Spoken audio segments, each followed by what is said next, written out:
அது வந்து கண்டிப்பா ஏற்றுக்கொள்ள முடியாது. பிரதானத்துவம் இந்த கூட்டத்தில் கூட்டப்பட்டது. ஏன் இவ்வளவு பெரிய ஒரு கன்ஃபியூஷன்? நான் ரொம்ப சிம்பிளான ஒரு கொஸ்டின். அவருக்கு வேற எந்த விதமான ரைட்ஸும் கிடையாது. நேர்பட பேசு நிகழ்ச்சிக்கு உங்கள் அனைவரையும் அன்போடு வரவேற்கின்றேன். இன்றைய நிகழ்ச்சியில் நாம் விவாதிக்க இருக்கக்கூடிய தலைப்பு என்பது துரைமுருகன், நேரு, பொன்முடி, பன்னீர்செல்வம், செந்தில் பாலாஜி. விசாரணை வளையத்தில் 3 முக்கிய அமைச்சர்கள். இந்த பேசுபொருளை மையமாக வைத்து தான் நம்ம தலைப்பை கட்டமைத்திருக்கிறோம். இந்த அமைச்சர்களினுடைய வழக்குகள் மீண்டும் விசாரணைக்கு எடுத்துக்கொள்ளப்பட்டிருக்கிறது. அது சொத்து குவிப்பு வழக்காக இருக்கலாம். அதே மாதிரி திரு செந்தில் பாலாஜி அவர்கள் வழக்கும் கூர்மைப்பட்டு கொண்டே வருகிறது. அதையும் நம்ம பேச வேண்டியிருக்கிறது. இதையெல்லாம் முன்வைத்து தான் திமுகவின் வியூகம் என்ன? 5 முக்கிய அமைச்சர்கள் விசாரணை வளையத்திற்குள், நீதிமன்ற விசாரணை வளையத்திற்குள் எல்லாம் இருக்கிறாங்க. இதை எப்படி திமுக எதிர்கொள்ளப் போகிறது? இதுதான் தலைப்பு. நான் விருந்தினர்களை உங்களுக்கு அறிமுகம் செய்து விடுகிறேன். வலதுசாரி ஆதரவாளர் திரு நித்யானந்தம் அவர்கள் வணக்கம். பத்திரிகையாளர் திரு பிரகாஷ் அவர்கள் வணக்கம். அரசியல் விமர்சகர் ராஜகம்பீரன் அப்பாஸ் அவர்கள் வணக்கம். வழக்கறிஞர் அக்னீஸ்வரன் அவர்கள் வணக்கம். அக்னீஸ்வரன், பிரகாஷ், உங்களிடமிருந்தே தொடங்குறேன்.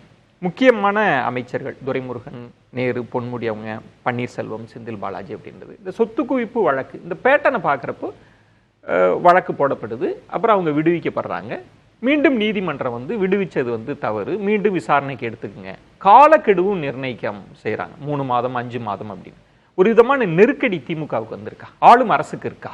இல்லை, இப்போ நீங்கள் லிஸ்ட் பண்ணதில் 2 பேரை நீங்கள் விட்டுட்டீங்க. ஒருத்தர் வந்து முன்னாள் முதலமைச்சர் ஓ பன்னீர்செல்வம், முன்னாள் அமைச்சர் வளர்மதி. இவங்க 2 பேரையும் கூட அவங்களுடைய சொத்து குவிப்பு வழக்க மறு விசாரணை பண்ணணும்னு சொல்லிட்டு இதே சென்னை ஹைகோர்ட் உத்தரவு போட்டுச்சு. அதை வந்து சுப்ரீம் கோர்ட் தடை பண்ணிட்டு ஸ்டே கொடுத்துருக்காங்க. ஸோ இந்த சொத்து குவிப்பு வழக்கு வந்து டீல் பண்ணுற மெத்தடுன்றது வந்து ஜெயலலிதாவுடைய சொத்து குவிப்பு வழக்கிலிருந்து அது ஒரு விதமாக தான் போச்சு. ஜெயலலிதாவுடைய சொத்து குவிப்பு வழக்கு வந்து கர்நாடகாவுக்கு டிரான்ஸ்ஃபர் ஆகி நம்ம குன்ஹா வந்ததுனால தான் அந்த வழக்கு வந்து இறுதிக்கு வந்தது. குன்ஹாவோட ரோல் வந்து மறக்கவே முடியாத ஒரு ரோல். மற்றபடி இந்த வழக்குகள்லாம் வந்து ஒவ்வொரு காலகட்டத்திலையும் வந்து ஒவ்வொரு விதமாக தான் ஹேண்டில் பண்ணுறாங்க. அதுக்கேற்ற மாதிரி ஜுடிஷியரியை நம்ம குறை சொல்ல முடியாது. அது கீழே இருக்கக்கூடிய கீழமை ஜுடிஷியரி வந்து அதை சாதகமாக தீர்ப்பளிக்கும் பொழுது மேலே வந்து இப்போது ஆனந்த் வெங்கடேஷ் நீதிபதி, அவர் குறிப்பாக அவர் வளர்மதியும் ஓபிஎஸ்சியும் டீல் பண்ணதும் அவர் தான்.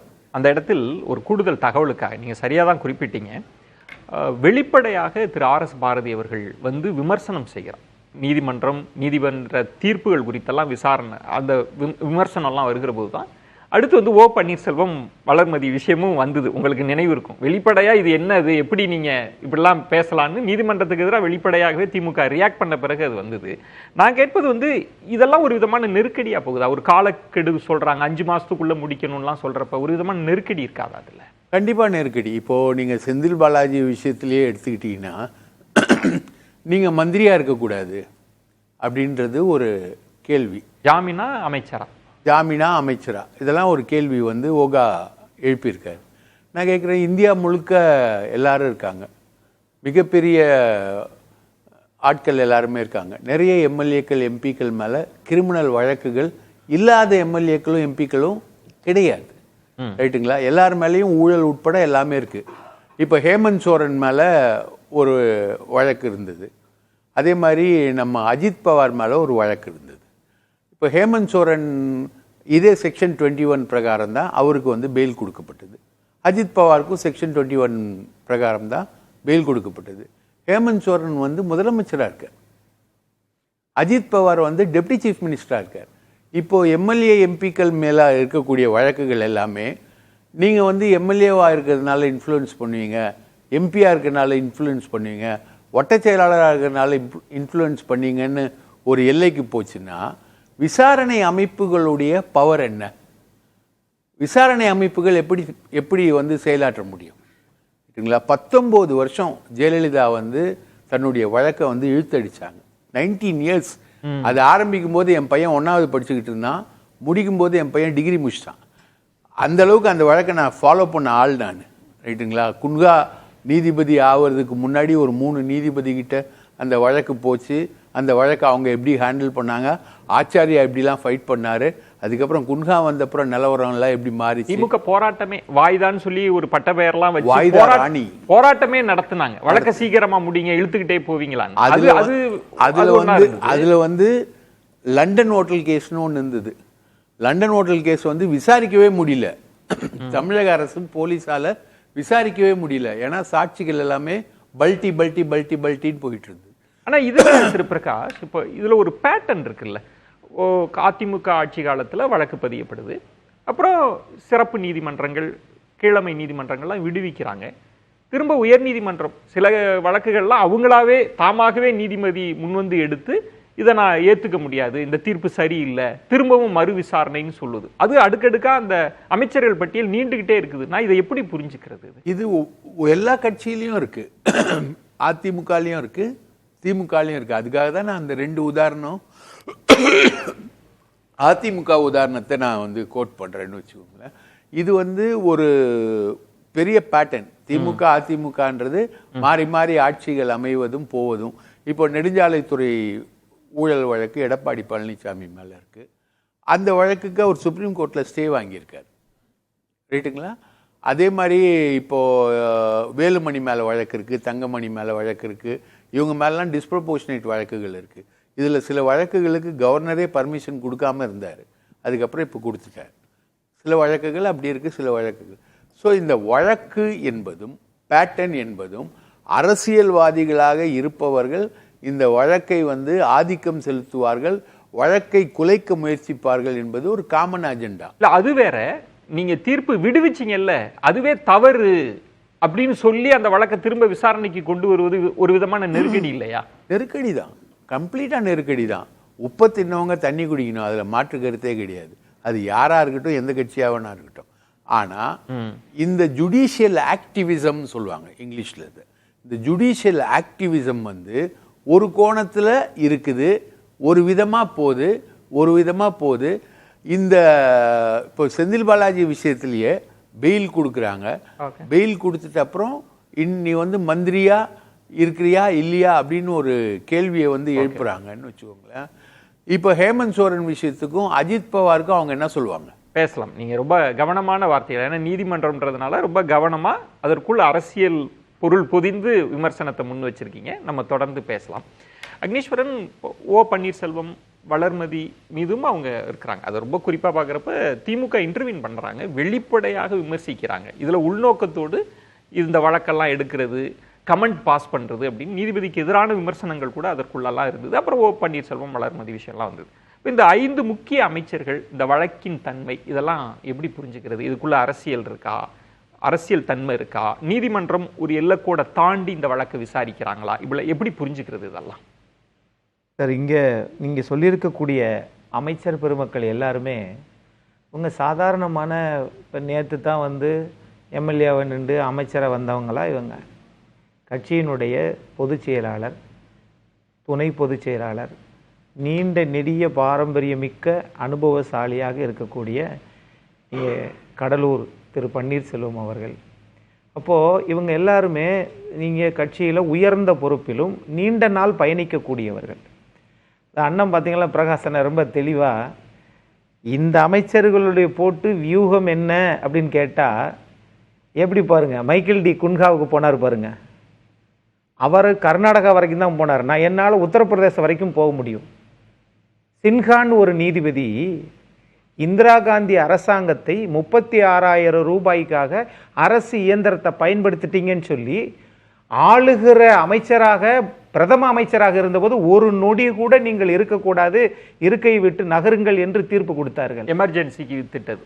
அப்புறம் அப்போ அதே காலகட்டத்தில் அதே உச்ச நீதிமன்றத்துக்கு போகிற போது அங்க இதைவிட உத்தமர் ஒருவர் இருந்தார். அவர் பேர் வி.ஆர். கிருஷ்ணய்யர். ஆம், சின்ஹா கொடுத்த தீர்ப்பை நான் ஏற்றுக்கொள்கிறேன், இதுதான் உண்மை சொல்லிட்டார்ல. ஏன் அதுக்கும் போயிருக்கலாமே? இவர்கள் என்னன்னு கேட்டீங்கன்னா இந்த வியூகம் என்பது இது வியூகமாக நான் பார்க்கவில்லை. இல்ல திமுகவுக்கு ஒரு விதமான நெருக்கடியா மாறி இருக்குன்னு சொல்ல வரீங்களா? எப்படி சொல்றீங்க? இது ஆரம்பத்திலிருந்து அப்படித்தானே சார் இருக்குது. நீங்க இப்ப மட்டுமா புதுசா இருக்குது? திரு அமைச்சர் பொன்முடி அவர்கள் இருக்கிற போது விழுப்புரத்துல அந்த பொறுப்புல உயர்ந்த பொறுப்பு நீதிபதி பொறுப்பில் இருந்தவர்கள் உடனடியாக அங்க வேலூருக்கு மாற்றப்படுகிறார்கள், திரும்பி இங்க வருகிறார்கள், அவங்க பேர் வந்து அப்படிலாம் சொல்றாங்க, திரும்ப இது பண்றாங்க, ரத்தாகிருது. எப்படி? சரி, கொடுத்த அடுத்த வாரத்தில் இன்னொரு வழக்கும் ரத்தாகிறது. ஆக இவங்க சொல்றாங்க, அது அந்த வார்த்தையை நான் பயன்படுத்தக்கூடாது ஒரு வழக்கறிஞராக. ஆனால் ஆக்டிவிசம் என்பது வேற, ஜுடிஷியல் அக்கௌண்டபிலிட்டின்னு ஒன்று இருக்குல்ல, அதுதான் இந்திய அரசியலமைப்பு சட்டம் சொல்லுது. ஆகவே இது எல்லாருக்கும் பொருந்துமா? எல்லாருக்கும் தான் பொருந்தும். ஆனால் இங்க இருக்கக்கூடிய இந்த அமைச்சர் பெருமக்கள் எல்லாம் தொடர்ந்து இவங்க எல்லாரும் ஓகே, முதல் 4 பேர் ஓகே, புதுசா திமுகவில் சேர்ந்து அமைச்சராகி அது 471 நாள் சிறைச்சாலையில் இருந்து திரும்ப வெளியே வந்து திரும்ப வந்த உடனே 1000 கோடி ரூபாய் அமலாக்கத்துறை நோட்டீஸ் கொடுக்குது. அந்த கணக்கு வேற, அந்த வழக்கு வேற. இப்ப நம்ம இந்த செந்தில் பாலாஜி அவங்க வழக்குன்றது அதிமுக ஆட்சி காலத்துல நடைபெற்ற ஊழல் தொடர்பான வழக்கு, பணி வேலைக்கு காசு வாங்கின வழக்கு, போக்குவரத்து. அதுதான் நம்ம ஏதோ இப்ப ஆனால் கரெக்ட் சார், நல்ல எனக்கு போய் சொன்னீங்க சார். இங்க 1000 கோடி ரூபாய்க்கு அமலாக்கத்துறை நோட்டீஸ் கொடுத்திருக்குத, 100 கோடி ரூபாய் டிரான்ஸ்போர்ட்டர்ஸ்க்கு கொடுத்தாங்கன்னு சொல்லுது. அதை பத்தி எல்லாம் பிரகாஷ் சார் பேச மாட்டாரா? இன்னொன்னு, இதை எதிர்த்து ஏன் நீங்க வந்து வழக்கை சந்திங்க? 6 கோடி ரூபாய் வழக்கையே சந்திச்சீங்க, ஏன் 1000 கோடி ரூபாய் வழக்கை சந்திக்கிறதுக்கு ஏன் பயப்படுறீங்க? ஏன் உயர் நீதிமன்றத்துக்கு போறீங்க, உச்ச நீதிமன்றத்துக்கு போறீங்க? நடத்துன்னு தானே சொன்னாங்க. அப்போ உங்கள் நோக்கம் என்பது இது திமுகவின் வியூகம் கிடையாது, இது வந்து ஒரு அச்சத்தின் வெளிப்பாடு. திமுகவின் வியூகம்னு நம்ம என்ன சொல்றோம்னா, 5 முக்கிய அமைச்சர்கள் நீதிமன்ற விசாரணை வளையத்திற்குள்ளெல்லாம் இருக்கிறாங்கன்னா இது எப்படி எதிர்கொள்றது? இது ஒரு விதமான அரசியல் நெருக்கடி தான். நம்ம அந்த இடத்துல தான் திமுகவின் வியூகம் என்னன்னு சொல்றோம். ஆனா எப்படி எதிர்கொள்ள போறாங்க? சார், அரசியல் நெருக்கடி இல்ல சார், இது அரசியல் நெருக்கடி இல்ல. அரசியல் நெருக்கடியாக இருக்குமே ஆனால் இந்த தமிழ்நாட்டில் கடைசி உள்துறை அமைச்சராக இருந்த திரு கக்கன் ஐயா அவர்கள் மதுரை அரசு பொது மருத்துவமனை ராஜாஜி மருத்துவமனையில் இருக்கிற போது சிறப்பு வார்டுல ஒரு நாளைக்கு 28 ரூபாய் கொடுத்தா அங்க ஃபேன் ஓடும், தனியா சிறப்பு உணவு கிடைக்கும். அது கொடுக்க முடியாதனால அங்க சாதாரண இதுல போய் படுத்திருந்தாரு. அதை புரட்சி தலைவர் எம்ஜிஆர் போய் பார்த்தால் ஒரு பண முடிப்பை கொடுத்தால் நான் வாங்கவே மாட்டேன் என்றார். நான் அமைச்சரா இருக்கும் போதே காசு வாங்கல, இப்ப என்னப்பா நான் வாங்கி என் பேரை நான் கெடுத்தேன். அப்படிப்பட்ட அமைச்சர்களா இன்னைக்கு இருக்கின்றார்கள். சரி, அப்போ அந்த நேர இங்க அமைச்சர்கள் என்று சொல்லுகிற போது ஒரு புறத்துல இங்க தொடர்ந்து குற்றச்சாட்டு வருது. நீங்க எல்லாம் இங்க பாருங்களேன், இப்ப தீர்ப்பு விடுங்க, ரைடுங்க நடக்குது, டெல்லிக்கு போறாங்க, தமிழ்நாட்டு நலனுக்காக பேசுறேன் அப்படின்றீங்க. என்ன பொருள்? அதிமுகவா? இல்ல நீங்க ஏன் சார் தலைப்பு அதிமுகவே இல்ல சார்? இல்ல, ரைடு டெல்லிக்கு போறது. ஆமா, அமைச்சர் துரைமுருகன் போனாரா இல்லையா? யார இங்க ரைடு நடந்துட்டு இருக்கும்போது போனாரா இல்லையா? அவருடைய பையன் யாரை சந்தித்தாருன்றீங்க சார்? அமைச்சர் நீங்க டெல்லிக்கு போனாரா இல்லையா சார்? அப்படி பாத்தீங்கன்னா நீங்க இவர் அமைச்சர் இவர் வராரு, நம்ம செந்தில் பாலாஜி வெளியில வராரு, அன்றைக்கு தான் வந்து தமிழ்நாட்டுடைய மாண்புமிகு முதலமைச்சர் டெல்லிக்கு போறாங்க. அடுத்த நாள் வர்றாங்க, அதே செந்தில் பாலாஜி வந்து அதே துறைக்கு அமைச்சர், துணை முதலமைச்சர் போஸ்ட் உருவாயிருச்சு. இல்ல அக்னீஸ்வரன், எப்படி அரசியல்ல வந்து ஒரு விஷயத்தை சொல்லி அதற்கான கட்டமைப்பை எப்படி உருவாக்குவாங்க அப்படின்னா, இப்ப டெல்லிக்கு போறதுன்றது யார் வேணாலும் போலாம், அதற்கு பிறகு என்ன நிகழ்வு நடக்கிறது அப்படின்னு பார்ப்பாங்க. இப்ப துரைமுருகன் அவர்கள் டெல்லிக்கு போயிட்டு வந்துட்டாரு, ஒரு விதமான பாஜக ஆதரவு நிலைப்பாடு எடுக்கிறாரு, இந்த அரசு வந்து பாஜக சார்பு நிலை எடுக்குது, இல்ல பாஜகவோடு கரம் கோர்க்க தயாராக இருக்கிறாங்க அப்படின்னா அங்க போனாங்க பாத்தீங்களா டெல்லிக்கு, அதுக்கு பிறகு இதெல்லாம் நடந்துச்சு அப்படின்னு நம்ம பட்டியலிடலாம். சும்மா டெல்லிக்கு போனாரு, உத்தரப்பிரதேசத்துக்கு போனாரு, அதுக்கும் இந்த வழக்குக்கும் அது கரெக்டா இருக்குமா? அரசியல்ல சரியா இருக்குமா அந்த பேச்சு? அதான் சார் நான் சொன்னேன். திரு அமைச்சர் செந்தில் பாலாஜி வெளியே வருகிறார், தமிழ்நாடு முதலமைச்சர் டெல்லிக்கு போறாங்க, திரும்ப அதே துறை இது பண்றாங்க. இதுவரைக்கும் வந்து தேநீர் விருந்துல ஆளுநருடைய மாளிகையில கலந்துக்கிறாத அரசாங்கம் அப்ப அந்த இது துணை முதலமைச்சர் கொண்டு வரும்போது கலந்துக்கிறாங்க. அப்ப என்ன நோக்கம்? நீங்க ஆளுக்கு ஏத்த மாதிரி. அப்ப உங்கள் புரிதல்ன்றது இந்த வழக்கின் தன்மைக்கேற்ப பாஜகவோடு சமரசம் ஆயிக்கிறாங்கன்னு சொல்லுவீங்களா? உண்மை அதுதான். ஒருவேளை சமரசம் ஆயிட்டா அந்த வழக்கெல்லாம் விட்டுருவாங்களா? நீதிமன்ற தீர்ப்பு என்பது வேற, இது வந்து ஆனா ஆமா உண்மை அதுதானே. சரி, நீங்க எந்த சமரசம் இல்லப்பா, தமிழ்நாட்டு நலனுக்காக என்ன திட்டத்தை கொண்டு வந்துட்டீங்க, அது வேறங்க. நம்ம இந்த முக்கிய அமைச்சர்கள் இதனோட வழக்கின் பின்னணி அதை பத்தி நம்ம பேசினா, இந்த வழக்கின் பின்னணி ஒண்ணுமே கிடையாது சார். இந்த 4.5 வருஷத்துல அதிகாரத்துல இருக்கிறப்போ நம்ம பழைய வழக்கு இந்த வழக்குல எந்த காலத்து தீர்ப்பு சார்? எல்லாம் பழைய வழக்குல. இதெல்லாம் என்ன சார் அர்த்தம்? திரு பன்னீர்செல்வம் அவர்கள் இன்னைக்கு வந்து விவசாயத்துல தனியா பட்ஜெட்டை தாக்கல் பண்ணாரு, அன்னைக்கு 3 கோடி ரூபாய் 2011 11க்கு முன்னாடி, அப்படின்னா 2006 நடந்தது. ஓகே, பேசலாம். ராஜகம்பீரன் அப்பா, இப்போ எதிர்க்கட்சியாக திமுக இருந்தபோது, எடப்பாடி பழனிசாமி அவர்கள் முதல்வராக இருந்தபோது அவங்க எடுத்த பல்வேறு அஸ்திரங்களில் ஒன்று வந்து ஊழல் செய்கிறாங்க, ஊழல் அமைச்சர்கள் அப்படின்னு ஒரு பெரிய பட்டியலே கொடுத்து நேரடியாக ஆளுநருக்கு போய் நாங்கள் ஆதாரங்கள்லாம் தரோம் அப்படின்லாம் சொல்லி காட்சிகள் எப்படி இருக்குன்னா, அவங்க பெரிய பட்டியலோ இல்லை திமுக அரசு அவங்க மீதான வழக்குகளோ இல்லை, திமுக அமைச்சர்கள் மீதான வழக்குகள் தான் துரிதப்படுகிறது. அப்போ ஊழல்ன்ற அஸ்திரம் எடுத்தாங்க. இப்போ எல்லாம் கை காட்டல. அக்னீஸ்வரன் பாரு, இங்கே பாருங்க, முக்கியமான அமைச்சர்கள் எல்லா சொத்து குவிப்பு வழக்கெல்லாம் வந்தாச்சு, இன்னும் 3 மாதம் 5 மாதம் 7 மாதம் அப்படின்னா ஒரு விதமான ஒரு அரசியல் நெருக்கடிக்கு திமுக வந்துருச்சா? அப்படி ஒரு சூழல் ஏற்பட்டுருச்சா? விசாரணை வளையத்திலே வந்து திமுகவினுடைய 2ஆம் கட்ட தலைவர்கள் அல்லது மாவட்ட செயலாளர்கள், அமைச்சர் பொறுப்பிலே இருக்கிறவர்கள் அப்படிங்கிற ஒரு 5 பேர் மீதான ஒரு விசாரணையை வைத்துக்கொண்டு திமுகவை வீழ்த்திவிட முடியும் என்று நம்புவது ஒரு மூட நம்பிக்கை. முதல்ல திமுகவின் முகமாக இவர்கள் அறியப்பட்டவர்களா என்று கேட்டால் அவங்க அந்த மாவட்டங்களில் அறியப்பட்டிருப்பார்களே தவிர கட்சியினுடைய தலைமை தான் வந்து எப்பொழுதுமே வந்து யாருக்கு வாக்களிக்கிறோம் என்பதில் வந்து கட்சியினுடைய தலைமையும் அந்த தத்துவம் தான் வேலை செய்யுமே தவிர தனிநபர்கள் சார்ந்த விஷயங்கள்ல அவர்களுக்காக வந்து வாக்களிக்க மாட்டாங்க மக்களே. என்ன அந்த மாதிரி இப்ப ஊழல் என்பதை வந்து மக்கள் வந்து ஒரு இயல்பான விஷயமாக ஏற்றுக்கொள்கிறார்கள். நான் இன்னொன்னு சொல்றேன், ரொம்ப வெளிப்படையா சொல்றேன், ஜெயலலிதா அவர்கள் சிறைக்கு போனதற்கு பின்பு மீண்டும் அவர் முதலமைச்சராக இருக்கிறாரு, கடந்த கால வரலாறு இருக்கிறது. அப்படி என்றால் மக்கள் வந்து இதை ஒரு பொருட்டாக கருதி கொள்வதே கிடையாது. அதிகாரத்துக்கு எந்த கட்சியெல்லாம் போகலையோ அவர்கள் மட்டும்தான் நாங்கள் ஊழலற்ற கட்சியெல்லாம் சொல்லிக்கிறாங்க. ஆட்சிக்கு ஒரு நெருக்கடி மாதிரி இந்த வழக்குகள் ஆட்சிக்கு நெருக்கடி தர வேண்டும் என்பதற்காக தான் இந்த விசாரணை வளையங்களே உருவாக்கப்படுகிறது. தேர்தலை மையமாக வைத்துதான் இது போன்ற வழக்குகள் துரிதப்படுத்தப்படுகிறது. இது முழுக்க முழுக்க அரசியல் ரீதியானது. ஏற்கனவே பாஜக வந்து ஒரு பெரிய வாஷிங் மிஷின், ஊழலை ஒழிப்பதற்கான ஒரு வாஷிங் மிஷினாக திகழ்கிறது என்பது இந்தியா முழுக்க வந்து வெட்ட வெளிச்சமான ஒரு விஷயம். அப்ப எதிர்க்கட்சிகள் ஆளுகிற மாநிலங்களிலே இது போன்ற வழக்குகளை அவர்கள் துரிதப்படுத்துகிறார்கள் என்பதுதான் இதுல கல யதார்த்தமே தவிர ஏற்கனவே பல்வேறு வழக்குகளை வந்து திமுக சந்தித்திருக்கிறது. அலைக்கற்றை ஊழல் என்கிற பெயரிலே ஆராசா மீது தொடுக்கப்பட்ட வழக்கில் வந்து திமுக வந்து தன்னுடைய கட்சிக்காரரை விட்டுக் கொடுக்கவும் இல்லை, அந்த வழக்கில் இருந்தவர்கள் வந்து விலகவும் இல்லை, அது வென்றுதான் தீர்ந்திருக்கிறார்கள். ஜெயலலிதா மட்டும்தான் ஊழல் வழக்கிலே வந்து தண்டிக்கப்பட்டவராக அடையாளப்படுத்தப்பட்டிருக்கிறாரே தவிர திமுகவை குறித்து வதந்திகள் சொல்லிக் கொண்டே இருக்கிறார்கள். சக்காரியா கமிஷனும் பாங்க, விஞ்ஞான முறையில் ஊழலும் பாங்க. ஆனா நிரூபிக்கப்பட்டிருக்கிறதா? நிரூபிக்கப்பட்டிருக்கிறதா? அப்படி இல்லங்க, நீங்க நிரூபிக்கப்பட்டதை மட்டும் ஏங்க விமர்சிக்கிறீங்க? சக்காரியா கமிஷன்ல பேசுவீங்களா? மத்திய மாநில அரசுகளை உச்ச நீதிமன்ற தீர்ப்பு நிரூபிக்கப்பட்டிருக்கா? சக்காரியா பெருமையா பேசுறீங்கல்ல, பெருமையா பேசுறீங்கல்ல. உச்ச நீதிமன்றத்துல ஜனாதிபதியே நாங்க வந்து டைம் ஃப்ரேம் வச்சிட்டோம்ன்றீங்கல, 17 வருஷம் எங்க போனீங்க? இல்ல அக்னீஸ்வரன், அது வேற. நம்ம வந்து மறைந்த முதல்வர் மீது மதிப்போடு இருப்பது என்பது வேறு. ஆனா நீதிமன்ற நிகழ்வுகள் என்ன சம்பந்தம் கேக்குறேன், பேச வேண்டாம்ன்றீங்க. சார், மறைந்து போனவர்களை, அது அரசியல் நாகரிகத்தை பேசக்கூடிய திமுக இதை பேசிக்கொண்டே நீங்க உத்தமர்களா? அவரும் பேசுறாரு, இவரும் பேசுறாரு. திமுக எதுக்காக அதிமுக சொல்றீங்க? உங்க பிரச்சனையை நீங்க பேசுங்க. நான் என்ன சொல்றேன்னா, குற்றம் நிரூபிக்கப்பட்டு தண்டிக்கப்படுகிற இடத்துல யாருமே இல்ல. விசாரணை வளையத்துல தானே இருக்காங்க, வழக்கை சந்திக்கிற இடத்துல தானே இருக்காங்க, வழக்கை சந்தித்துக் கொண்டு தானே இருக்காங்க. நிலையிலேயே அவங்களுடைய வழக்கு முடிந்து விட்டதா? தவறு பண்றாங்க. தண்டனை அறிவிக்கப்பட்டிருக்கிறதா? மைக்கேல் டி குன்ஹாவை அவர்களை மத்திய அரசில் காங்கிரஸ் இருந்தபோது அன்றைய உள்துறை அமைச்சரும் அன்றைய முதலமைச்சரும் சேர்ந்துதான் இந்த வேலையை செஞ்சாங்க. நான் சொன்னா நீங்க ஒத்துக்கிறீங்களா? இது எது எப்படிங்க? இது எப்படிங்க? இது எப்படிங்க? மைக்கேல் டி குன்ஹா இல்ல இல்ல அக்னீஸ்வரன், இது எப்படி ஒரு நீதிபதி அப்ப ஏத்துக்கறீங்களா? இது ஏத்துக்கறீங்களா? நீங்க குன்ஹாவை அப்படி நீங்க ஜெயலலிதா கன்விக்டட் குற்றவாளி, ஜெயலலிதா கன்விக்டட் குற்றவாளி. நான் உங்களுக்கு எடுத்துக்கிறேன். முதலமைச்சர் ஜெயலலிதா. அப்ப இவங்க எல்லாம் மன்னிச்சு விட்டுங்க அக்னீஸ்வரன். அதல்ல, நான் ஒரு விஷயம் நல்லவருங்க. நாட்டுல எல்லாரும் 5 பேர் அக்னீஸ்வரன் பாயிண்ட். நான் ஒரு விஷயம் சொல்றேன். நீங்க வழக்கறிஞர், தேர்ந்த பத்திரிகையாளர், எல்லாருமே தெரிஞ்ச விஷயம். நம்ம யாரும் இறந்தவர்களை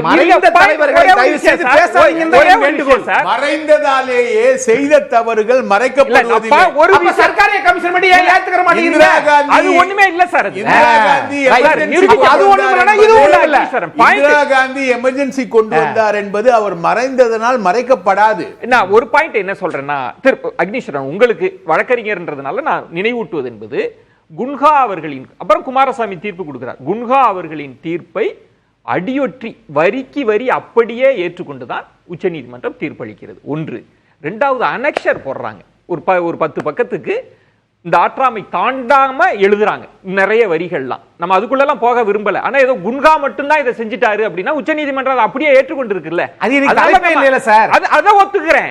ஆனா குன்காவை பாயிண்ட் வேண்டாம். அது வேற, தலைப்பே வேற. நீங்க செஞ்ச ஊழல் வேற. அது கரெக்ட். ஆனா இவர்கள் யாரை பாதுகாக்கிறார்கள்? இன்னொருத்தர் வந்து சாணியல்லி வீசிட்டா இவர்கள் உத்தமர்கள் என்று நினைக்கிறாங்க. மக்கள் நம்ப தயாரா இல்ல. என்னன்னா சார், மக்கள் நம்ப தயாரா இல்ல. உங்களை மக்கள் என்ன நினைப்பாங்கன்னா, என்னங்க இப்போ திமுக அந்த 5 அமைச்சர்கள்னா இவங்க இத பத்தி பேசாம அங்க பாத்தீங்களா இங்க பாத்தீங்களான்னு பேசுறாங்களே அப்படின்னு ஒரு தன்மை வந்துராதான்னு நான் கேட்கிறேன். அதுதான் ஒரு கேட்கிறேன். இது இந்த விஷயத்தை பேசுங்க. எல்லா கட்சியும் காசு கொடுக்கிறதுங்கிறது வெளிப்படையான உண்மை. நான் ஓப்பனா சொல்றேன், திமுக அதிமுக பிரச்சனை இல்ல. தேர்தல் ஜனநாயகம் என்பது முழுக்க முழுக்க கோடீஸ்வரர்களுக்கான ஒரு இடமாக இருக்கிறது. ஒரு நூற்றாண்டு கண்ட மிகப்பெரிய தோழர் நல்லக்கண்ணு போன்றவர்கள்லாம் தேர்தல் அரசியல்ல மிக மோசமான தோல்வியை தான் அடைஞ்சிருக்கிறாங்க. நடைமுறையில் யாரும் வெற்றி பெறல. இங்கு தேர்தல் அரசியல்ல ஜனநாயகம் என்பது முழுக்க முழுக்க பணம் சார்ந்ததாக இருக்கிற ஒரு சிஸ்டம் சார்ந்த கோளாறு இது. அப்ப நீங்க வந்து பணக்காரர்கள் மட்டும்தான் போட்டியிட முடியும், வசதியானவர்கள் தான் போட்டியிட முடியும். வீட்டுக்கு வீடு பணம் கொடுக்கணும்னா நேர்மையாளர்கள் எப்படி வர முடியும்? எந்த கட்சியிலுமே வர முடியாது. தேர்தல் ஜனநாயகத்தினுடைய தோல்வி இது. இதை நீங்க திமுக மேல மட்டுமே இந்த பழியை சாட்டுறது போது உள்நோக்கம் கொண்டது. ஒரு அரசுக்கு இது நெருக்கடியா இருக்காதான்றது. அரசுக்கு என்ன நெருக்கடியா இருக்கு? அதுதான் நான் முன்னுதாரணம் சொன்னேன். ஜெயலலிதா அவர்களுக்கு இந்த மாதிரி வழக்கு வந்ததற்கு பின்பு மீண்டும் முதலமைச்சராக இருக்கிறாங்கன்னா மக்கள் இதை ஒரு பொருட்டாக கருதுவது கிடையாது. அதை நீங்க வந்து முதல்ல புரிஞ்சுக்கணும். என்னைக்கு ஓட்டுக்கு பணம் வாங்கினானா மக்கள் ஊழலின் குறைந்தபட்ச கூட்டாளிகளாக வாக்காளர்களை நாம் ஏற்கனவே மாற்றி வச்சிருக்கோம். நான் ஓப்பனா சொல்றேன், இது திமுக அதிமுக பிரச்சனை அல்ல. இது தேர்தல் ஜனநாயகத்தினுடைய ஒரு வீழ்ச்சி காலம் இது. அதனால இப்படித்தான் இருக்கும். இதை வந்து மக்கள் இதையெல்லாம் பொருட்படுத்தி அப்படி புனிதர்களாக மக்கள் வந்து இதையெல்லாம் நிராகரிப்பார்கள். இன்னொரு புறம் இதற்குள்ள ஒரு இந்த வழக்குகளை எல்லாம் எடுப்பதற்கு பின்னணியில் ஒரு அரசியல் இருக்கு அப்படின்னு ஒரு குற்றச்சாட்டு. அதுல என்ன சந்தேகம் இருக்கிறது? வழக்கு யார் மேல போடுகிறார்களோ, யார் விசாரணை வளையத்திற்குள்ளே வருகிறார்களோ அவர்கள் மட்டுமே ஒரு குற்றவாளி போன்ற ஒரு தோற்றத்தை இது போன்ற ஊடகங்களிலே உருவாக்குவதுதான் அந்த வழக்கினுடைய நோக்கமே. அது தேர்தல் ஒட்டி அது ஏன் வருது அப்படின்னு கேள்வி இருக்கு. இந்த வழக்குகள்லாம் சொத்து குவிப்பு வழக்குல கீழமை சிறப்பு நீதிமன்றங்கள்லாம் விடுவிக்கிறாங்க. உயர் நீதிமன்றத்தில் இருக்கிற நீதிபதிகள் அவங்க பார்த்துட்டு இது என்ன நடக்குது, எப்படி நீங்க விடுவிக்க முடியும், இவ்வளவு தூரம் லேப்சஸ் இருக்க முடியுமா, இவ்வளவு தூரம் பல்ட்டி அடிக்க முடியுமா அப்படின்லாம் சொல்லி தான் அக்னீஸ்வரன் சொன்ன மாதிரி நீங்க ஒரு ஆளையெல்லாம் மாத்திலாம் தீர்ப்பு அப்படின்னு சொல்லி தானே இதை எடுக்கிறாங்கன்னா தார்மீக ரீதியாகவும் ஒரு நெருக்கடி திமுக தார்மீக ரீதியாக எடுப்பது போன்ற ஒரு தோற்றம் இருக்கிறது. ஆனால் குறிப்பிட்ட ஒரு ஆளுங்கட்சி மீது, ஒரு அரசியல் கட்சி மீது அவர்கள் வந்து இது போன்ற குற்றச்சாட்டை சொல்லுவதன் மூலமாக தேர்தல் அரசியலிலே ஒரு பாதிப்பை உண்டாக்க வேண்டும் என்கிற உள்நோக்கம் அந்த வழக்குக்குள்ளே ஒளிந்திருக்கிறது. நித்யானந்தம், இந்த விஷயத்துல வந்து ஒரு நீதிமன்றம் இடையில இருக்கிறதுனால நம்ம எல்லாத்தையும் வெளிப்படையா பேசிட முடியாது. சில சட்டகத்திற்கு உட்பட்டு தான் பேச முடியும். அதற்காக அரசியலே பேசாமையும் நம்ம ஒதுங்கி இருக்க முடியாது. இப்போ துரைமுருகன் அவர்கள் நேரு, பொன்முடி, பன்னீர்செல்வம், செந்தில் பாலாஜி விஷயத்துல தான் இப்போ பிரகாஷ் சொன்ன மாதிரி முதல்வராகவே இருந்திருக்கிறாங்க. இப்போ கடந்த ஆட்சியில் நம்ம யாரையும் சொன்னா ஏன் அங்கே போனாங்கலாம் கேட்பாங்க. முதலமைச்சராக இருந்தும் முறைகேடு வழக்கு இருந்திருக்கு, அந்த விசாரணை எல்லாம் போயிட்டு இருக்கு. ஆனால் நீதிமன்றம் என்ன சொல்லுது, ஜாமீனா அமைச்சரா முடிவு செய்து கொள்ளுங்கள் அப்படின்னு. சில வழக்குகளை விடுவிச்சா இதெல்லாம் நாங்கள் ஏற்றுக்கவே மாட்டோம், மறு விசாரணையும் தாமாக முன்வந்து அப்படின்னா இதுக்குள்ள ஏதோ அரசியல் இருந்து ஒரு முடக்கிறது, தேர்தலுக்கு இன்னும் 1 வருஷம் தான் இருக்கு, சிக்கலை ஏற்படுத்தலான்னு அப்படி பண்றாங்களா? நேர்பட பேசு நேயர்களுக்கு என்னுடைய வணக்கத்தை தெரிவித்துக் கொள்கிறேன். தாமதமாக நீதிமன்றத்தில் மீண்டும் ஒரு முறை அந்த வழக்குகளெல்லாம் தட்டி எடுக்கப்பட்டு விசாரிக்கப்படுகிறது. என்னை பொறுத்தவரையில் ஆங்கிலத்தில் சொல்வார்கள் பெட்டர் லேட் தேன் நெவர். இதையெல்லாம் எடுத்துக்கொள்ளவில்லை என்று சொல்வதை விட தாமதமாகவாவது எடுத்துக்கொண்டார்களே என்று ஒரு மகிழ்ச்சி நமக்கு தருகிறது. ஏன்னா ஒரு அக்கௌண்டபிலிட்டி இருக்கணும். அரசியல் கட்சி தலைவர்கள் என்றால் இந்த நாட்டில் 3 வகையான குடிமக்கள் இருக்கிறார்கள். முதலாம் குடிமக்கள், இந்த நாட்டினுடைய முதல் குடிமக்கள் யாருன்னா அரசியல்வாதிகள், ஆளுங்கட்சிக்காரர்கள். 2வது இடத்துல இருக்கக்கூடிய குடிமக்கள் என்று சொன்னால் மைனாரிட்டிகள். 3வது இடத்துல இருக்கக்கூடியவர்கள் நம்மை மாதிரி சாதாரணமாக எதுவுமே இல்லை. நீங்க ஏதோ தவறா சொல்றீங்களே. மைனாரிட்டினா யார சொல்றீங்க? அதாவது அவர்களுக்கு என்று ஒரு சலுகை இருக்கிறது, அந்த சட்டம் அவங்களுக்கு வேலை செய்யல. இல்ல அது தவறு தவறு தவறு தவறு. நான் அனுமதிக்க முடியாது. அதுக்கு ஒரு விவாதம் வேண்டாம். இது நான் விவாதத்திற்கு எடுத்து தவறா போகுது. இது தவறான வார்த்தை. 3 வகையான இருக்கு. இது ரொம்ப வேற ஒரு தன்மையில நீங்க வார்த்தையை விதைக்கிறீங்க. அது அனுமதிக்க முடியாது. உள்ளத சொன்னா கோபம் வரதாங்க செய்யும். இல்ல சார், அது வேண்டாம். ஜெயலலிதா அம்மையார் தண்டிக்கப்பட்டிருக்கிறார்கள், உண்மைதான். முதலமைச்சராக இருக்கின்ற பொழுது ஏன் தண்டிக்கப்பட்டார்கள்? டான்சி வழக்கில் தண்டிக்கப்பட்டாங்க இல்லையா? டான்சி வழக்கில் தானே தண்டிக்கப்பட்டாங்க. இல்ல இல்ல இல்ல சொத்து குவிப்பு வழக்கு. டான்சி வழக்குல டான்சி வழக்குல விடுதலை. உங்க கையெழுத்து போட்டுட்டு நீங்களே இல்லன்னு சொல்லிட்டீங்க. உங்க மனசாட்சிக்கு நீங்க பரிகாரம் தேடுங்க. தண்டனை கொடுக்கவில்லை. நீங்கள் மனசாட்சிக்கு பரிகாரம் தேடுங்க. மனசாட்சிப்படி நடந்து கொள்ளுங்கள் என்று அது வேற. சொல்லுகிறார்கள். சொத்து குவிப்பு வழக்கில் தண்டிக்கப்பட்டார்கள் சொல்லலாம். நான் வந்து திராவிட முன்னேற்ற கழகத்தினுடைய மிகப்பெரிய பொறுப்பில் இருக்கக்கூடிய ஒருவர் சொன்னதை போல இன்றைக்கு நீதிமன்றத்தில் இருக்கக்கூடிய நீதிபதிகள் எல்லாம் யாரால் யார் போட்ட பிச்சை என்று பேசிய ஆதாரம் நம்மிடத்தில் இருக்கிறது. அதனால் கீழமை நீதிமன்றங்களை இவர்களுக்கு எதிர்த்து கொடுப்பதற்கு அஞ்சுகிறார்களா அல்லது அந்த விசுவாசத்தை காட்டுகிறார்களா என்று நான் நீதிபதிகளை என்னால் கேட்க முடியும். ஆனாலும் கூட உங்க மீது ஏதாவது கண்டெம்ட் ஆஃப் கோர்ட் வந்துரும். வரட்டுங்க. நீங்க நேர்பட பேசுக்கு வந்ததனால வந்துர வேண்டாம். நான் என்னுடைய பேச்சு இல்லையே இது. நான் மேற்கோள் காட்டுவேன் இவர் பேசுனதுன்ட்டு. அதனால எனக்கு ஒரு சட்டத்துக்குள்ள பேசலாம். எனக்கு என்னங்க இருக்கு? கண்டெம்ட் ஆஃப் கோர்ட்டே வரட்டுமே, உள்ள கொண்டு போய் கேட்ட எனக்கு என்ன இருக்கு? அதுல உள்ளதை சொல்றேன். உள்ளதை சொன்னா ஊருக்கு கெட்டவன் சொன்னா ஆயிட்டு போறேன். நீங்க என்ன சொல்ல வரீங்கன்னா விடுவிச்சது தவறு, நீங்க விடுவிச்சது நான் சொல்லல. விடுவிச்சது தவறுன்னு உச்சநீதிமன்றம் மீண்டும் தட்டி எடுத்திருக்கேன். அதைத்தான் நான் சொல்லிக்கிட்டு இருக்கிறேன். புரியுதுங்களா? என்னோட கருத்து ஒன்றும் கிடையாது. திருப்பி எப்படி எடுத்தாங்க அதை? அதனால அந்த தீர்ப்பு சரியானதாக இல்லை என்று கருதுகின்ற காரணத்தினாலே தான் இவர்கள் அமைச்சர்களாக இருந்து கொண்டு அதிகாரத்தில் இருந்து கொண்டு நீதிபதிகளை எல்லாம் தவறாக பயன்படுத்தி, சட்டத்தை தவறாக பயன்படுத்தி, அதிகாரத்தை பயன்படுத்தி, சாட்சிகளை கலைத்து இப்படியெல்லாம் வைத்து இவர்களுக்கு வேண்டிய மாவட்டத்திலே நீதிமன்றங்கள் வெளியிலே சென்ற வழக்கை தன்னுடைய மாவட்டத்திலே கொண்டு வந்து தான் குற்றமற்றவர் என்று நிரூபித்தது தவறு, இதில் சந்தேகத்திற்கு இடம் இருக்கிறது என்று சொல்லி தான் தட்டி எடுத்தார்கள். அப்படி தட்டி எடுத்தபோது தான் இந்த அமைச்சர்கள் எல்லாம் இங்கே மாட்டினாங்க. இவங்க வந்து இப்போ நம்ம ஊழலை பற்றி பேசுகிறோம், அதனால தான் பேசுகிறேன். ஊழலுக்கு அப்பாற்பட்டும் கூட இவர்கள் சிறையிலே இருக்கக்கூடியவர்கள் என்று இவர்களுடைய வார்த்தைகள் எல்லாம் சொல்லுவோம். எவ்வளோ பேரை புண்படுத்திக்கிட்டு இருக்கிறாங்க, அவசியம் இல்லாமல் புண்படுத்துகிறாங்க, அநாகரிகமாக பேசுகிறார்கள், பெண்களை பழித்து பேசுகிறார்கள். இவையெல்லாம் கோர்ட்டில் இருக்குது. இந்த ஊழல் இல்லாத அந்த ஒழுக்கக்கேடும் இருக்கு. புரியுதுங்களா?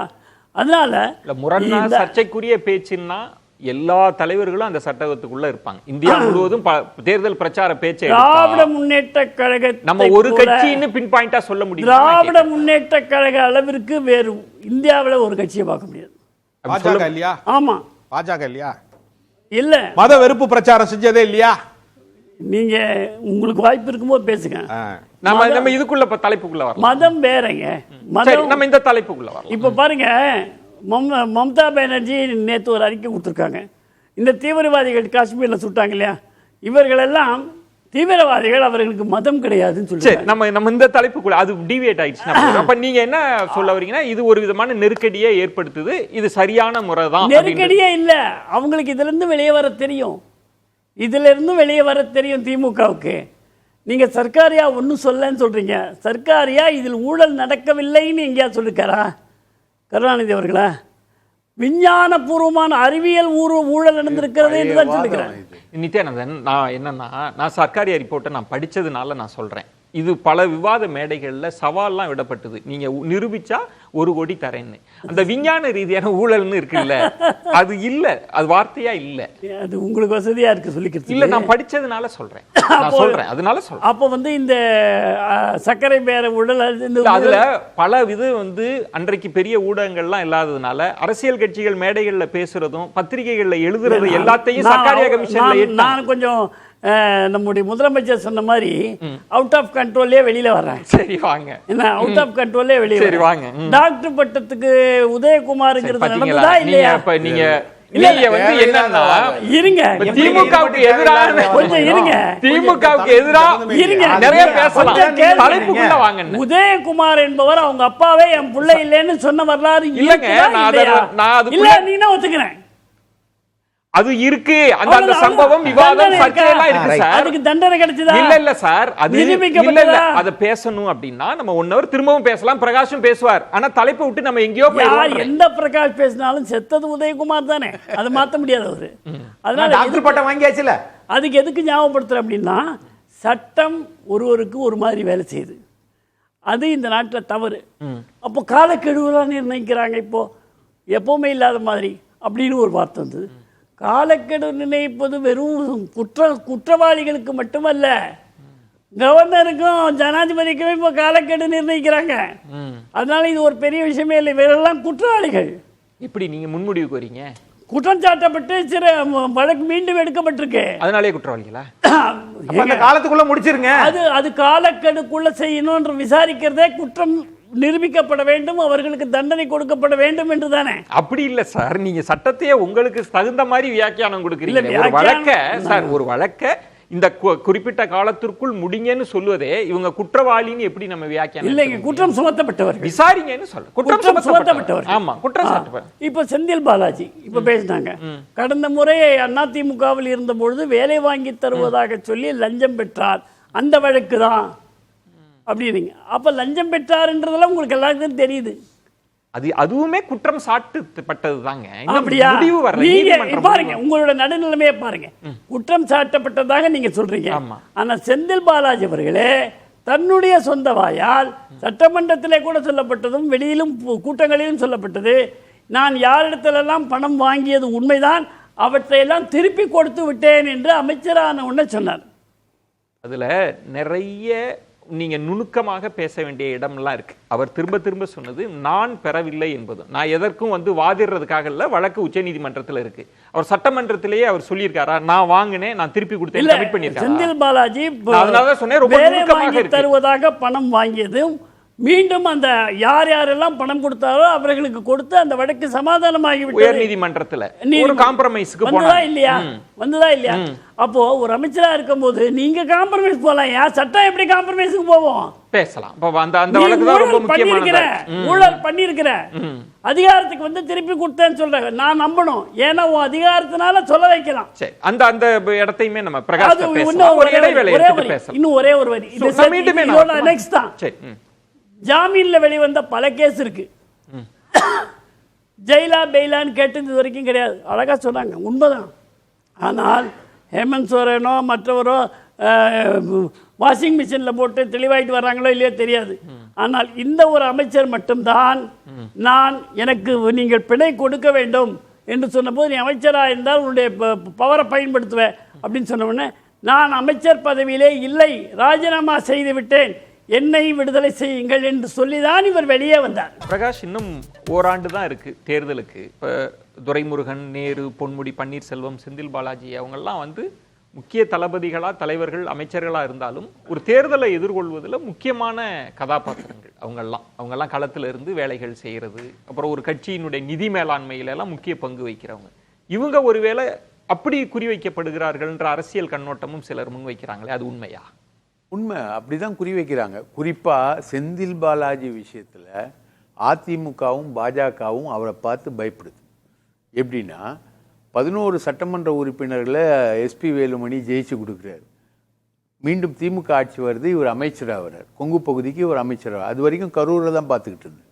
அதுக்கப்புறம் கோவையை இவர் கையில் கொடுத்த உடனே 100 கவுன்சிலர்களில் 95 கவுன்சிலர்கள் செந்தில் பாலாஜி ஜெயிக்கிறார்.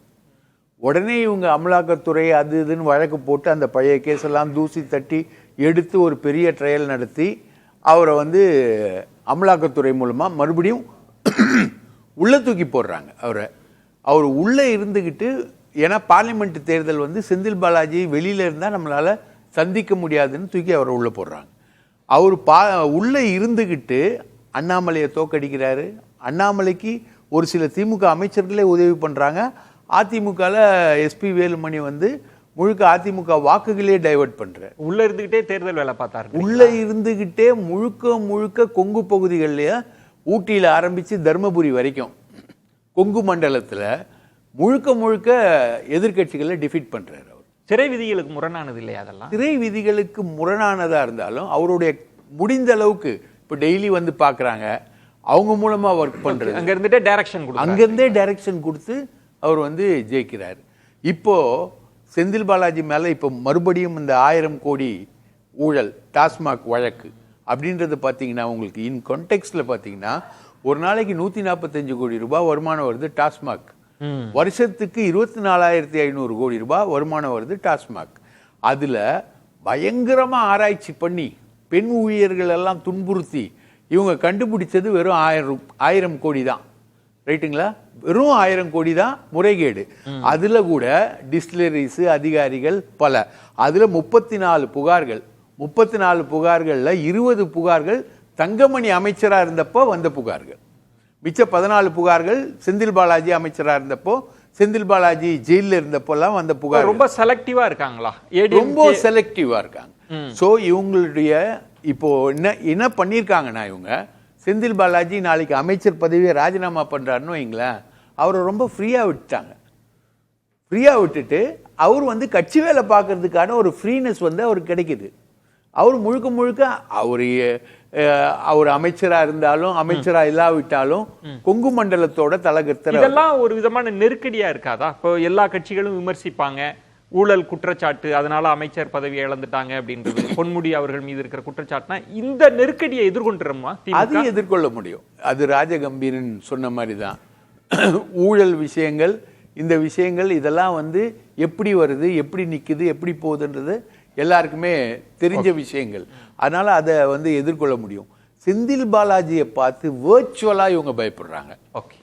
அது மாதிரி நீங்க நாளைக்கு பொன்முடியை எடுத்தாலும் அங்க ஆட்கள் இருக்காங்க, எம்ஆர்கேவை எடுத்தாலும் அங்க ஆட்கள் இருக்காங்க, நீங்க வேற யார் துரைமுருகன் எடுத்தாலும் அங்க ஆட்கள் வேலை செய்யறதுக்கு நந்தகுமார் மாதிரி பெரிய ஆட்கள். தார்மீக ரீதியா ஒரு சிக்கல் வராதா? இப்போ ஜெயலலிதா அவர்களை நீங்க கோடிட்டு காண்பித்த மாதிரி அவர்கள் தான் தண்டனை பெற்றாங்க அப்படிலாம் சொல்லி ஒரு நெருக்கடி அதிமுக மீது இன்றைக்கு வர மாதிரி. அதான் ராஜகம்பீரன் சொன்னார். இல்ல இப்ப இவ்வளவு காலம் என்ன சொன்னாங்கன்னா, திமுகவுல நாங்க தண்டிக்கப்பட்டிருக்கோமா? தண்டிக்கப்பட்டது வந்து அதிமுகவுல, அங்க உங்க தலைவி தான் தண்டிக்கப்பட்டாங்க. நாங்க இதுவரைக்கும் குற்றச்சாட்டுகள் இருந்தது, ஆனா தண்டிக்கப்படலன்ற. நம்ம எந்த முன்முடிவுக்கும் வரல. அப்படி ஒரு சிக்கல் வந்ததுன்னா அதை எதிர்கொள்ள முடியுமான்னு கேட்கிறேன். நாளைக்கு கேள்வி கேட்பாங்கல்ல திமுக. இல்லங்க, இந்த எலெக்ஷன் முடிகிற வரைக்கும் நீங்க சொல்ற யாருமே தண்டிக்கப்பட மாட்டாங்க. அதுக்கு வாய்ப்பு இல்லை, வாய்ப்பே இல்லை. ஜெயலலிதா தண்டிக்கப்பட்ட ஆளு. அக்னீஸ்வரன் இதை திமுகவால் இன்னொன்னு, ஜெயலலிதா வந்து ஒரு கட்சியுடைய தலைமை, கட்சியின் நிரந்தர பொதுச் செயலாளர், அசைக்க முடியாத ஒரு போர்ஸ், அதிமுகவின் முகம். அம்மா வேணும், காவேரி வேணா எடுத்துக்கோ, அம்மாவை கூடுன்னு போஸ்டர் அடிச்சவங்க இவங்க. அக்னீஸ்வரன், இப்போ இதுல 2 விஷயம். வழக்கின் தன்மை நமக்கு தெரியல, நீதிமன்றம் என்ன செய்யுதுன்றதும் தெரியல.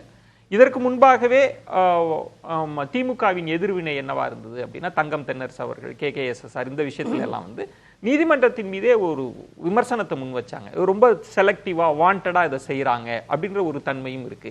OPS வளர்மதி அவங்க மீதும் சொத்து குவிப்பு வழக்கு, மறு விசாரணை எல்லாம் இருக்கு. அப்படின்னா திமுக இதை எதிர்கொண்டு விட முடியும், சட்ட ரீதியாகவும் எதிர்கொள்ள முடியும், அரசியல் ரீதியாகவும் எதிர்கொள்ள முடியும்ன்றதை எப்படி எடுத்துக்கிறேன்? அளவுக்கு அதிகமாக தன் தேவைக்கு மேலே சொத்து சேர்த்தோம்னா வழக்குகள் வரத்தான் செய்யும். ஆனால் ஒரு குற்ற வழக்கும் ஒரு குற்றம் செஞ்சாச்சாங்க அப்படின்னா அது வந்து காவல்துறை தான் அதை நிரூபிக்கணும், குற்றம் நடந்துச்சா இல்லையா அப்படின்னு. ஆனால் சொத்து குவிப்பு வழக்கு அப்படி இல்லை. நான் யார் மேலே குற்றம் சாட்டப்பட்டிருக்கோ அவர் தான் நிரூபிக்கணும். இதுதான் மற்ற வழக்குக்கும் இந்த சொத்து குவிப்புக்கும் உள்ள வித்தியாசம். ஆனால் இங்கே நம்ம பார்க்க வேண்டியது, என்றைக்குமே முன்னாள் முதலமைச்சர் மறைந்த அம்மையார் ஜெயலலிதா அவர்கள் எந்த மாநிலத்துக்கு வேண்டுமானால் மாற்றுங்கள் என்று தைரியமாக வழக்கை சந்தித்தார். ஆனால் நீங்கள் இன்னைக்கு அவதூறு பேசுறீங்க. ஆனால் தனி மனிதராக இருந்து எந்த மாநிலத்துக்கும் சந்தித்த அந்த அம்மையார் ஜெயலலிதா எங்கே? ஒரு அரசாங்கம் 1000 கோடி ரூபாயை ஓடி அமலாக்கத்துறையை விசாரிக்காதீங்க என்று தடை கேட்க போனது ஒரு அரசாங்கம்னா இது எங்க போய் சொல்லுவீங்க? ஒண்ணு, அதை விட்டுருங்க, 1000 கோடி ஊழலை விட்டுருங்க. உங்களுக்கு ஆதரவாகவும் இல்லை, எதிராகவும் இல்லை. ஆனால் திரு விசாகன், திருமதி சாந்தி, அந்த 3 பேருக்கு சேர்ந்து அமலாக்கத்துறை சம்மன் கொடுத்திருக்குதே. எனக்கு ஒரு விளக்கம், இதை பொலிட்டிக்கலா நான் கேட்கிறேன். செந்தில் பாலாஜி அவர்கள் பணம் கொடுத்தது, பணம் வாங்கி கொண்டு வேலை தரேன்னு சொன்ன அந்த வழக்குன்றது அதிமுக ஆட்சி காலத்தில். இப்போ டாஸ்மாக் விஷயம்னா அப்பாஸ் அவங்க சொன்ன மாதிரி, பிரகாஷும் கோடிட்டு காண்பித்த மாதிரி, அவர் செந்தில் பாலாஜியே கேட்டார், எஃப்ஐஆர்லாம் எப்போ போட்ட எஃப்ஐஆர் அப்படின்னு கேட்டார். எந்த ஆண்டில் போட்டதுன்னா பல எஃப்ஐஆர் வந்து அதிமுக ஆட்சி காலத்தில் போடப்பட்டிருக்கு. இப்போ அரசியல் ரீதியாக இது அதிமுக எதிர்கொள்ள முடியுமா? ஒரு விரலை சுட்டி காட்டினா 3 விரல் அதிமுக நோக்கி திரும்பாதா என்ன? அப்ப அந்த அதிமுக ஆட்சி காலத்துல வழக்கு இருக்குல்ல, அவரை பத்தி இதே இதுல தமிழ்நாடு முதலமைச்சர் கரூல என்ன பேசினாங்க? வழக்கு இருக்கிற போதே நீங்க அமைச்சராக்குனீங்களே, அது சரியா? போ அது வயலேஷன் வராதா? அதை விட்டுருவோம். நீங்க புதுக்கோட்டை அந்த காவிரி படுகையில மணல அல்றாங்கன்னு சொல்லி உச்ச நீதிமன்றம் விசாரணை செய்ய சொல்லிச்சல மாவட்ட ஆட்சியர்களை, அதை கேட்க மாட்டீங்களா? உங்களுடைய நோக்கம் என்பது நீங்க உங்களுக்கு ஏத்த மாதிரி வசதியா வளைச்சுக்கிறீங்க. நீதிமன்றம் வந்து நியூயார்க் நீதிமன்றத்துல நான் யாரையும் இவர்கள் புகழவோ இவர்களை இகழவோ என் நோக்கம் அல்ல. ஆனால் 52 இருந்து தேர்தல் நடக்குது. தமிழக அரசாங்கத்துல பல்வேறு துறைகள் இருக்குது. அதுல நீங்க மின்சாரத்துறை மேல அமெரிக்க நியூயார்க் மாகாண கிழக்கு மாகாணத்துல நீதிமன்றத்துல வழக்கு இருக்கா இல்லையா? இதுதான் உங்களுடைய நோக்கம். ஆகையினால இவங்க எல்லாமே இது மட்டும் படிச்சுறேன். ஒரு சட்டமன்றத்துக்குள்ள சாமானியன் போக முடியாது. ஒரு IAS IPS அதிகாரிகளை சாமானியன் போய் உடனே சந்திக்க முடியாது. நீதிமன்றத்திற்கு சாமானியன் போகலாம். இந்த அரசியல் கட்சிகள் கொட்டத்தை ஒடுக்குவது நீதிமன்றம் தான் அப்படின்னு நான் பார்க்கிறேன். ராஜகம்பர், நம்ம தேர்தல் நெருங்குகிற நேரத்தில் இப்படிப்பட்ட நிகழ்வுகள், இப்ப அமைச்சரவை மாற்றம் எல்லாம் சொல்றாங்க, நமக்கு தெரியல, அப்படிலாம் ஒரு வேலை நிகழ்கிறது அப்படின்னா அது ஒரு விதமான நெருக்கடியா? நான் அதை தான் மீண்டும் அது நெருக்கடி அல்ல, திமுகவிற்கு ஒரு புதிய எழுச்சியை தான் அது தரும். ஏனென்றால் ஏற்கனவே கட்சிக்குள்ள புதியவர்களுக்கான வாய்ப்பு வழங்கப்படுகிறது, இளைஞர்களுக்கான வாய்ப்பு வழங்கப்படுகிறது, புதிய தலைவர்கள் இளம் தலைவர்களை உருவாக்க ஒவ்வொரு மாவட்டந்தோறும் வளர்த்தெடுப்பதற்கான ஒரு வாய்ப்பு ஏற்கனவே அங்கு நிகழ்ந்து கொண்டிருக்கிறது. செந்தில் பாலாஜி அவர்கள் குறிவைக்கப்பட மாட்டாங்களா? நீதிமன்றமே கேள்வி கேட்டிருக்கு இந்த அமைச்சரவை பதவி. நான் எதுவும் முன்முடிவோட சொல்ல, அப்படி ஒருவேளை நிகழ்ந்தால் செந்தில் பாலாஜி மீதுக்குமே அது ஒரு அழுத்தத்தை நெருக்கடியை தராது. அது நீங்க திரும்ப திரும்ப கேட்கிற கேள்வி எல்லாவற்றிலுக்குமே எனக்கு இருக்கக்கூடிய ஒரே பதில் என்னன்னா, சித்தாந்த ரீதியாக ஒரு திராவிட இயக்கத்தினுடைய தொடர்ச்சியில இவர்கள் கள செயல்பாட்டாளர்கள், ஒரு மாவட்ட ரீதியாக அந்த கட்சியை தேர்தல் பணி செய்யக்கூடிய களத்திலே செயல்படக்கூடியவர்கள். இவர்கள் இந்த கட்சியினுடைய முகமாக மாறிவிட முடியாது. அந்த இடத்துல நீங்க டேமேஜ் பண்ணாதான். இப்ப இவங்க சொன்னாங்க இல்லையா, அது அதிமுகவினுடைய கட்சியினுடைய பொதுச் செயலாளருக்கு அந்த இமேஜ் கீழிறக்கப்பட்டது அப்படிங்கிறதுக்கும் மேல அவங்க வெற்றி பெற்றிருக்காங்கன்னா தேர்தல் அரசியல்ல இவங்களுக்கு அப்படி தலைமையின் மீதான அந்த களங்கத்தை யாரும் சுமத்த முடியாது. முத்துவேல் கருணாநிதி ஸ்டாலின் அவர் தான் அந்த கட்சியினுடைய முகமாக இருக்கிறார். அப்ப அந்த இமேஜுக்கு தான் மக்கள் வாக்களிக்கிறாங்க. களத்துல இருக்கிறவர் சொல்றாங்க அண்ணாவனா இல்லன்னு சொன்னேன், நீங்க உடனே பூசி விட்டுறாதியா? அப்படி கிடையாது. என்ன சொல்றாங்கன்னா ராஜகம்பீரன், எதற்காக ஒரு அமைச்சர் வழக்கு தான் விசாரணையில இருக்குல்ல, எதுக்காக அவசரப்பட்டு அமைச்சராக்கணும்ன்ற ஒரு கேள்வியை இப்ப இவர் கூட கேட்கிறார் அக்னீஸ்வரனே. அந்த கேள்விகள்லாம் நாளை வராதுன்னு சொல்றாரு. அதாவது வழக்கு விசாரணையில் இருக்கிறது வெற்றி பெறுவோம் என்கிற நம்பிக்கையில தான் கட்சியில வச்சிருக்காங்க. அதை வென்று விடுவோம், நீதி வெல்லும் என்று வழக்கில் நாங்கள் வெற்றி பெறுவோம் நம்பி. அப்படித்தானே ஆராசா வழக்கில் இருக்கும்போது அவரை கட்சியை விட்டு தூக்குனாங்களா? நிரூபிச்சுட்டு வான்னு சொன்னாங்களா? இல்ல இல்ல, அவர் வழக்கில் வெற்றி பெற்றாரு, அது மறு விசாரணைக்கு போயிருக்கலாம், அது வேற. ஆனால் திமுகவை பொறுத்தவரையில அவர்கள் சார்ந்து இருக்கிறவர்களை விட்டுக் கொடுக்கிற வழக்கம் இங்கு கிடையாது. தலைவன் மாறுவான், தர்பார் மாறும், தத்துவம் மட்டுமே அச்சய பாத்திரம் சொல்லுவாங்க. ஒரு கட்சியினுடைய கோட்பாட்டு தலைவர்கள் மீதுதான் நீங்க களங்கம் சுமத்தினாதான் அந்த கட்சி வீழுமே தவிர இந்த கட்சியின் கள செயல்பாட்டாளர்களை வைத்துக் கொண்டு ஒரு கட்சியை நீங்கள் மதிப்பிடவே முடியாது என்பது என்னுடைய கருத்து. ஒரு இடைவெளிக்கு நித்யானந்தம், அடுத்து தேர்தல் ஆண்டு, தேர்தலை நோக்கி நகர்ந்துட்டு இருக்கு. What next? இந்த விஷயங்கள்லாம் பார்க்கறப்ப அடுத்தடுத்து என்னென்ன விஷயங்கள் அரங்கேறும் நினைக்கிறீங்க? சுருக்கமா நிறைவுக்கு. நாம் எதிர்பாராத பல திருப்பங்கள் ஏற்படும். நமக்கு டெல்லி தலைநகர் வழிகாட்டி இருக்கிறது. டெல்லி நமக்கு வழிகாட்டி இருக்கிறது. டெல்லி இந்த சாராய ஊழல் என்பது எந்த அளவிற்கு போகும் என்பது வழிகாட்டி இருக்கிறது. எனவே மக்கள் தவறு செய்து விடுகிறார்கள், காசுக்காக வாக்களிக்கிறார்கள், அதனால் அமைச்சர்களை குறை சொல்வதிலே பொருள் கிடையாது என்று முதல் சுற்றிலேயே நம்முடைய கருத்தாளர் சொன்னார். இந்த மாதிரி மக்கள் பாவம் ஏதோ ஒரு 500 1000 ரூபா கொடுக்குறாங்கன்றதுனால ஓட்டு போடுறாங்கன்றத சமயம் வரும்போது அதை சொல்லி காமிச்சு அவங்களை அசிங்கப்படுத்துறது. 1000 ரூபா வாங்கி 1000 கோடி சம்பாதிக்கிறதுங்கிறது ஒரு கௌரவமாக சொல்கிறாங்கன்னு பாருங்கள். அது நினைக்கும் போது தான் நமக்கு புல்லரிக்குது. இப்படி இல்லாமல் கூட யோசிக்க முடியும்? மக்களை குறை சொல்லி ஒரு ஜனநாயக நாட்டில் மந்திரிகளை நியாயப்படுத்த முடியுமா? வாங்கக்கூடாது தான், மக்கள் 1000 ரூபா வாங்கக்கூடாது தான். ஆனால் அந்த நிலைமையில் வச்சிருக்கிறீங்களே, 50 ஆண்டுகளா 54 ஆண்டுகளா ஆள்றது யாரு? மக்களை தேர்தல் நாள் ஒரு நாளாவது பிச்சை எடுப்பதற்கான நிலையை கொண்டு வந்துட்டீங்களே. ஒரு குவார்ட்டருக்கு பிரியாணிக்கு 1000 ரூபாய்க்கும். அதனால லஞ்சம் ஊழல் என்பது மந்திரிகள் செய்யவில்லை என்பதை ஏற்றுக்கொள்ள முடியாது. நீதிபதிகள் தாமதமாக எடுத்தார்களா மீண்டும் எடுத்தார்களா என்பதெல்லாம் நமக்கு தெரியாது. அண்ணா திமுகவா அந்த ஆட்சியிலே செய்தாரா இந்த ஆட்சியிலே செய்தாரா என்பதையெல்லாம் விட்டுவிட்டு தவறு செய்பவன் தண்டிக்கப்பட வேண்டும். அது யாராக பாஜகவானாலும் சரி திமுகவானாலும் சரி. எல்லாரும் ரொம்ப சுருக்கமா, எனக்கு நேரமின்மை, எல்லாரும் ஒரு வார்த்தை 2 வார்த்தை. ஒரு போராட்டம். நித்யானந்தம் சொல்றதுக்கு ரொம்ப கரெக்ட். அவங்க அமலாக்கத்துறை உட்பட எல்லாத்தையும் யூஸ் பண்ணுவாங்க. அமலாக்கத்துறையை அதிமுகவுக்கு வேற மாதிரி யூஸ் பண்ணுவாங்க, திமுகவுக்கு வேற மாதிரி யூஸ் பண்ணுவாங்க. அதுல முதல்வர் குடும்பம் வரைக்கும் அவங்க டார்கெட் பண்ணுவாங்க. இந்த எலெக்ஷன் இயர்ல அது நடக்கும். இது ஒரு போராட்டம். போராட்டத்தில் திமுக சட்டப்படி சுருக்கமாக வெல்லும். கொடுத்துருங்க. தங்கள் அணியில் வந்து சேர்ந்து விட்டால் ஊழலை ஒழித்து விடலாம், அதற்கான வாஷிங் மிஷின் பாஜகவிடம் இருக்கிறது. திமுகல அந்த வாஷிங் மிஷின் இல்ல அப்படிங்கறதுனால அவங்க அழைக்கிறாங்க. அது திமுகவை வந்து தயாரா இல்ல, இருக்கிறது. பாஜகவும் தேர்தலில் நிறைய பணம் கொடுத்திருக்காங்க, அது கள செயல்பாட்டில் இருக்கு. சரி. அவங்களுக்கு கொண்டு போய் சேர்க்கறதுக்கு ஆள் இல்ல, கட்சியில தொண்டர்கள் கிடையாது, கிளைக்கழகம் இல்ல. அதான் உண்மையை தவிர நீங்க ஏதோ புனிதர்கள் உத்தமர்கள்னு சொல்றதெல்லாம் மக்கள் பார்த்து வேடிக்கையாக சிரித்துக் கொண்டிருக்கிறார்கள். சரி. திமுக நேரமின்மை. அதை வழங்குவதற்கு நேரமின்மை. பாஜக அக்னீஸ்வரன், ரொம்ப சுருக்கமா எனக்கு தயாரா நேரமின்மை. இருக்கிறது. இந்த 5 வருஷத்துல மக்கள் வளர்ச்சி அடையல, மாறாக கடன் கூடி இருக்குது. இல்ல, இது தலைப்புக்குள்ள அரசியல் ரீதியா வேணாம். அதுதான் சார், இந்த நிகழ்வுகள் எல்லாம் நாளாக அரசியல் மாற்றம் ஏற்பட போகிறது என்பதை மக்களுக்கு முன்னாடி காட்டுது. நன்றி. விருந்தினர்களுக்கு என்னுடைய நெஞ்சம் நிறைந்த நன்றிகளை தெரிவித்துக் கொள்கிறேன். மற்றொரு தலைப்பில் சந்திக்கிறேன். நன்றி, வணக்கம். அது வந்து கண்டிப்பா ஏற்றுக்கொள்ள முடியாது. பிரதான தூண்டு கூட்டத்தில் கூட்டப்பட்டது